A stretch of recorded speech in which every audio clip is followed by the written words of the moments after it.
All right, welcome everybody to the Connection Hangout. My name is Paul Tyra, and I am joined by my co-host there in Marietta, Georgia, David Asarno. How you doing, David?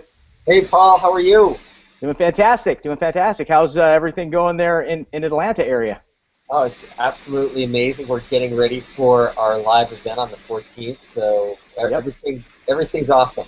Looking forward to seeing you guys out there. Got a Right. blast.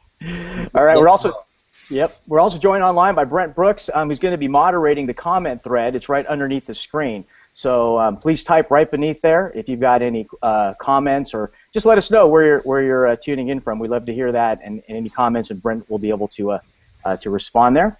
This is not a product or a business presentation.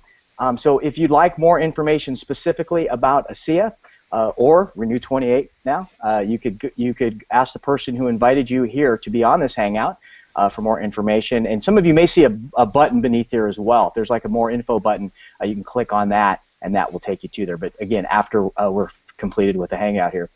All right, without any further ado, what I'd like to do is introduce tonight's special guest. Tonight's special guest is Brian Corpron. He is ASEA's IT Director of IT and Business Systems. Brian comes to ASEA with more than 20 years of experience as an IT leader. His areas of expertise are in service management, ITIL, development, infrastructure, networking, and project management. He's been a perceptive and visionary leader, offering outstanding capabilities in planning, design, and development, and he accomplishes this by managing 5 key areas of IT, which is business continuation, disaster recovery, data protection, end-user experience, and technology roadmaps. And we're going to learn how some of those play and the importance of them here, and how it keeps ASEA very strong infrastructurally wise a little later on tonight. All right, so without further ado, ladies and gentlemen, please welcome Brian Corpron. Welcome, Brian. Thank you, Paul. Glad to be here tonight. Awesome, awesome. Before I get started, I just want to share like how when I first met you, before I knew what you even did there at ASEA. I remember walking by your office and hearing about this incredible woodworking guy, and I saw these wood pens on your desk, and I asked where you got those from, and you told me that you made them. Now I don't know if you remember to bring one of those pens to the Hangout here, but did you remember you got one you can maybe show some of our viewers? Yeah, I grabbed a couple of them. Sweet. Here is one of them. It's made out of rosewood. Oh, beautiful, beautiful. So, and then I have one made out of stone. Wow, I didn't know on the stone. Really? That one messes up your lathe tools. You have to sharpen them quite often. So you actually lathe the stone yourself.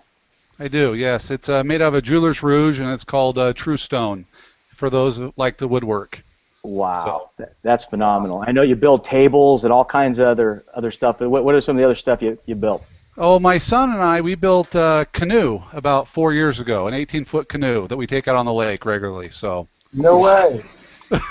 What kind of wood do you make that out of? We actually started with 1/4-inch plywood for our first one, and fiberglass the inside and outside, and reinforce it in all the areas where it's going to take rub damage, so it doesn't destroy the wood. But it was a fun project. That's awesome. That's awesome. We can have a whole call on just this. I've got lots of questions on how do you make one. But is that the canoe that we got the picture of you on our Hangout banner with your? Yes, it is. That's great. That's great. So we know it floats. It does float. I was worried about that the first time. I can imagine. Well, I love to be able to showcase some of the extracurricular talent, some of our executives, because it's amazing what you guys, do outside of the office as well. So awesome. Thanks so much for sharing. No problem. Thank you, Paul. So Brian, we were speaking a little bit before we started tonight, and it sounds like you've been with ASEA for quite a few years. I have. I've been with ASEA for 3.5 years. It's been quite a ride, to say the least, to see the growth over the last little while. And I guarantee you what it looks like today, especially from an IT and information system perspective, is much different. Why don't you share with our viewers what's transpired over the past 3.5 years as far as IT information? Okay. Thank you, David. A couple of things that happened from just a business growth standpoint, which is what is a true driving factor behind any IT infrastructure, is that we have grown as of last week, 10 times the size we were when I started in January of 2011. And when I started, we had one server. It was a small business server. We ran everything off of that for the all of corporate. We now have, close to 40 servers in 3 different locations: Munich, Germany, Salt Lake City, Utah, at the corporate office, and down our production plant. We replicate data between all 3 sites to make sure that nothing goes down, and if something does, we have redundancy so that we don't have to scramble like crazy people. So multiple locations in multiple continents. Yes, sir. It's been quite helpful in the sense that with growth, like for example, last week, we had a situation where we ran out of phone lines. We had never even come close to reaching that mark. We'd only ever hit maybe 50% capacity. And then with the growth, the excitement that's happening, we have warnings on about 30%, 20-30% is when the warnings start hitting us. We've never even hit the warning. And that morning, the alarm started going off like crazy, and we ran out of phone lines, which was a good problem to have. Yeah. That means a lot of product was being ordered on that day. I know that. I was one of the people. It is. And we actually have, since then, we've signed contracts to double the phone lines, increase the bandwidth and capacity to handle the phones and the different challenges that come with that. We also had increased the capacity from our site in ASEA corporate down to Pleasant Grove, where our production facility is, so that we can continue replicating all that data, because now there's more, and it takes a little bit bigger pipe to do all that work to make sure everything keeps working, and if anything were to happen, we can keep going. Fantastic. Hey, did you say you guys started just with were you talking about Microsoft's product, the small business server?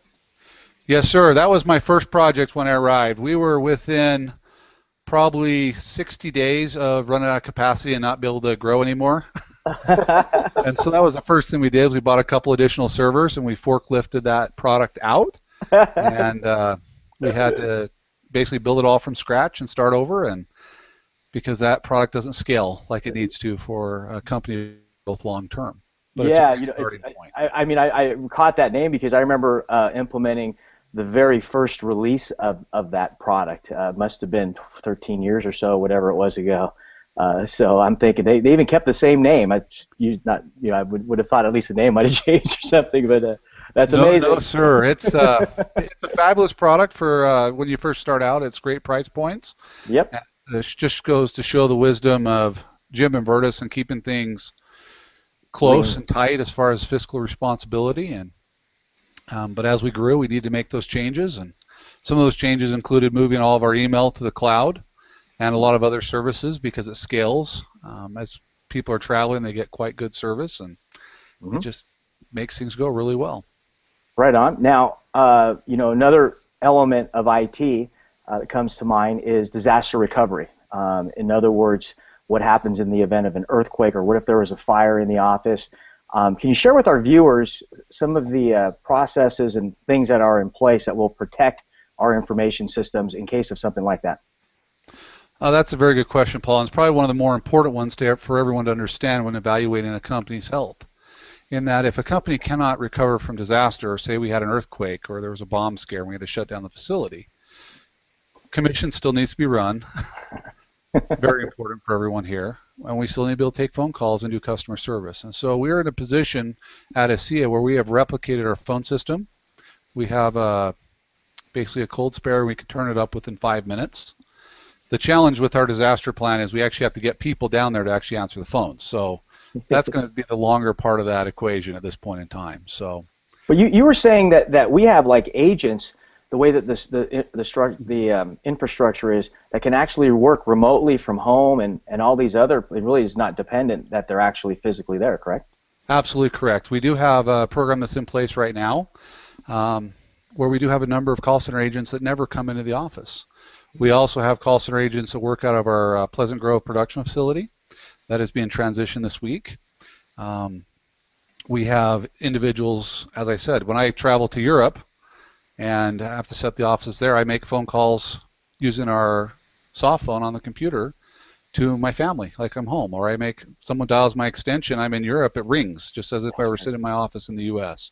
Awesome. So that gives us a huge amount of flexibility from a cost management standpoint, not only for the disaster recovery, because we can, as long as people get connected, they can VPN in and have full access to the phone lines and be able to service our associates as they need. That's amazing. So one of the things that I unfortunately experienced, I had a server and some sites that were hacked this week. So and obviously I'm glad I backed up, was able to restore. However, there's a lot of challenges and concerns going on in the mainstream media today about cybercrime. What kind of things does ASEA have in place to protect its consumers and associates? A couple of things we always work on, and we work continually to improve and get better, is PCI compliance. And that is the requirement from all the credit card processors that say we have to meet a certain standard of requirements to ensure that we are safe. And that is really an ongoing process. You get it right, and then you do another audit. You find other minor things that have changed in the process, and you go and fix those. The other thing that ASEA does is we have engaged with some individuals that we've hired to do hacking. And we just finished one 2 weeks ago where they tried to take down our systems at corporate. And we came through, and without any ability for them to break in and get into our systems. This individual was, shall we say, he worked for a public accounting firm and did all the PCI audits for a lot of the banks. So he is fairly talented and has the ability to take down any system he wants for the most part. And his name's not Edward Snowden, is it? No, sir. Just checking. But that was a huge relief to myself, and we do these every time, and you have staff sitting there on site as they start the test, because sometimes it can be destructive and take down firewalls and crash servers and do different things. But we were very grateful that nothing happened, and they weren't able to get in, and we were able to secure that. We do have a lot of proactive security measures in place, like an intrusion detection server. We have, if anyone tries to get in and they're trying bad things, it automatically texts them, blacklists them, sends alert to the IT team, blocks all their traffic, and if it's a good person, well, sorry, but it's better to err on the side of safety to make sure no one's information is compromised or damaged. Super. So we've talked a little bit about the protection versus for a natural disaster. We've talked about protection from bad guys, if you will, trying to hack into our systems. Now, what about with regards to quality of service? For example, I noticed that the websites load very, very speedy. Whether as I travel around, it's very, very consistent. And even in Europe, across all the regions in Europe, are they experiencing that? And if so, how does it do that? How are we able to deliver that same quality of service all around the world? And this is a great thing, Paul. What we're doing right now is we have for lack of a better term, a cluster where we have servers in the West Coast of the United States, East Coast of the United States, Northern Europe, and Southern Europe. And so no matter where you are, any changes to those websites are being replicated in real time. So your Team ASEA websites, teamasea.com, whatever your username is, those are going to be real time. Those are going to be speedy. And so the goal is to always give you a half a second load time, up to 1 second, depending on your connection speed, to get those things loaded. And with that, it also helps from the disaster recovery points we mentioned before, because we could lose the whole West Coast of the United States, and your Team ASEA site would not go down. It may be a little slower if you live on the West Coast, because you also lost all your internet, but you're going to stay up, and you will stay functioning. And that is something we're working to move everything to. That's really powerful. So, out there, what's happening is, again, it's imagine the website server and being duplicated in real time all over the world to multiple servers. So like Brian said, if one goes down, it'll just automatically reroute to another server, and people will still be able to get the information and still be able to keep their businesses online. Very powerful. Yeah. Now, to clarify that, Paul, we have not finished that on all websites, but that is our roadmap, and we are working towards it as we speak. So, super. It's very important to make that happen, just because you got to keep you guys going.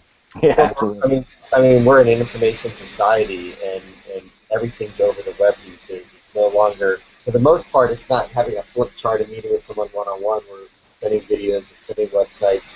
So in closing, do you have any final thoughts to share with our viewers today on the future of ASEA and IP and any expansion or where we're going to go and as we continue on this major growth phase? One of the challenges with the major growth that we're experiencing with ASEA right now due to the Renew 28 and everyone's excitement is maintaining the infrastructure. We are in really good place and prior to the launch of Renew, and right now we are scrambling as we always do, and we always keep it so it's invisible to all you to make sure that we increase the infrastructure capacity right now.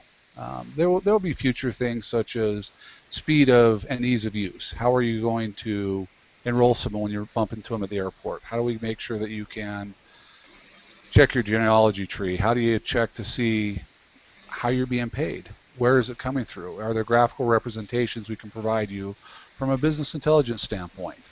And all these things are very important. Given the growth, as I said, we've just launched 5 markets, so that takes almost every resource we have. Yeah. We did the new rebranding with the websites. Marketing has just done an amazing job with that. And everyone's just quite busy, to put it mildly, to make all these things happen. And so for the next short little bit, we'll be doing some infrastructure changes to shore up and make sure the growth is that, because again, we've done very, very well the last number of weeks since the launch of Renew, and it's some of our padding is slowly diminishing, so we're putting it back to where we feel comfortable. And so that's where we're working at. And then we, of course, the next steps is to create, and we're working with the advisory council to do some of those things. A lot of it is, without sharing too much confidential information, we want to make sure we use focus groups and different things to say, does this make sense? How is it going to help you? What are you looking for? And providing some new methods. One of the things we just launched was a new version of the replicated sites. If some of you all have seen that. And part of the advantage to that is the way the infrastructure is currently, we can launch as many different types of sites from an IT perspective as we want. Now, it's not really feasible from a reality standpoint because you have to build the content, you have to check it legally, and there's a lot of other factors involved. But those are some huge steps forward to remove the technical debt aspects and be able to really put the control back in marketing and other groups' hands, say, hey, we want this, okay, great, let's turn it on. All we have to wait for is a translation, legal reviews, and those type of items. And it really helps move the business forward because those who need to make the change make those decisions themselves. Events needs to add events to the websites, they do it themselves. They don't bother IT, they don't ask questions, there's no tickets created, events manages their events within our websites and all of our infrastructure. So that is a huge advantage moving forward. Super. All right, well, thanks so much. We really appreciate you taking the time. I mean, it really helps, I think, people out in the field to get we're kind of doing the rounds of seeing the caliber and the talent there on the executive side of the house and the executive team, and it's just been absolutely stellar. And again, thanks so much for sharing all the great work you're doing over there, and we'll look forward to seeing the growth there. Thanks again, Brian. Hey, thanks, Brian. All right. Also want to thank my co-host there, David Asarno. Thank you, David. And thank you, Paul. And I'm excited to see you next week. Yep, me too. Me too. Thanks. Special thanks out there to Brent Brooks as well. And we are finalizing next week's guest, so keep an eye on connectionhangout.com for all that future info. Take care, everyone. Go out and have a fantastic rest of your evening, rest of the week, and I'll see you later. Take care, everybody. Good night. Good night.